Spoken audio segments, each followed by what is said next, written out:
Hey guys, back again with Ripin, and in this episode, we get a new turbo.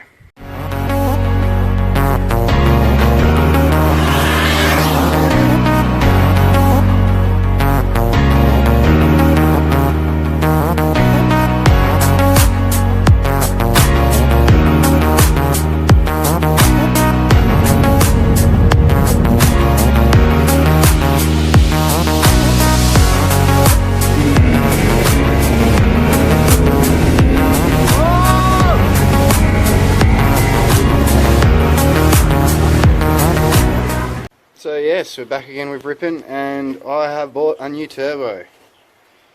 It is much the same as what I got now, which, if you guys remember, was a $360 China turbo GT35 82 replica. So I bought for $490 a GT35 82 replica, but it has a polished housing and it's got the GDX style 11 blade front wheel, and it's billet too. So obviously this is just a bit better made turbo than what I got. I was going to go for something like a Pulsar, but for the price, may as well just use this and see how it goes. As you can see, I've put the studs in. Had to buy a new stud kit. But yes, it's time to bolt this thing on and see how it goes. So we're going to start off by whipping the old turbo off. As you can see, there's a Turbo Smart actuator down there. We're going to need to remove that and chuck that on here. And yeah, so cover's got to come off, turbo's got to come off. Let's get into it. Alright, so we've disconnected the oil feed. It's just sitting up there, undone all the dump pipe bolts. And I'm figuring the best way to actually get to this is just to take the whole manifold off. So we're going to whip it off and we'll go from there. So we've got all the manifold bolts off except for a couple, just leaving it holding up there. Dump pipe bolts are off. Intake's off, all feeds off. We're just going to nip down there and undo the oil drain. And then the whole shebang is coming off.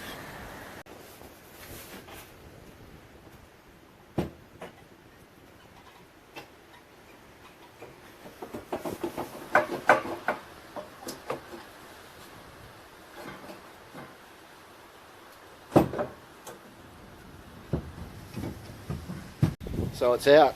This is the old turbo. It's done well, a year's work.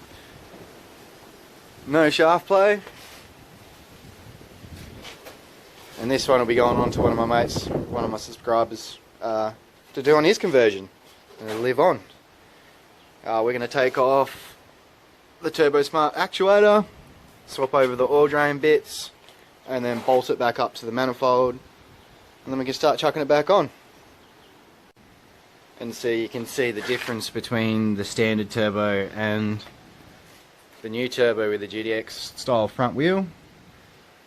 It is still a journal bearing turbo, like this one, but yes, it has got that billet wheel, which I'll be happy to have.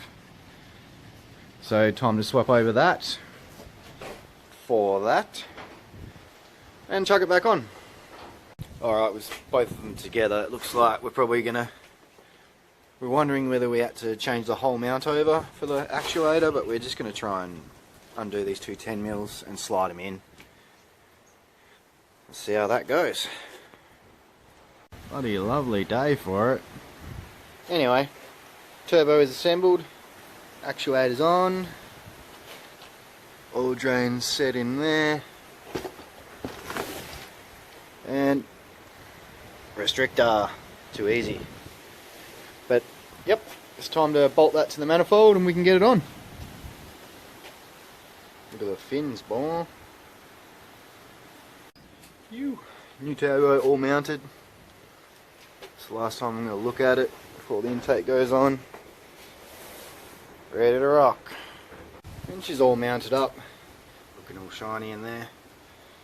It's just a matter of hooking up the oil return, putting the heat shields back on, starting her up. And we finally got the turbo all hooked up and connected. It is ready to roll.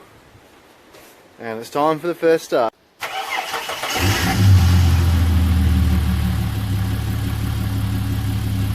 Excellent.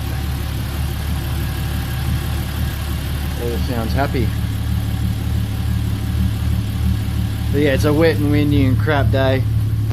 So we'll take this out tomorrow and I'll show you guys what's going on. 2,000 years later. So it's next day. Let's take it for a little bit of a spin and see how it goes.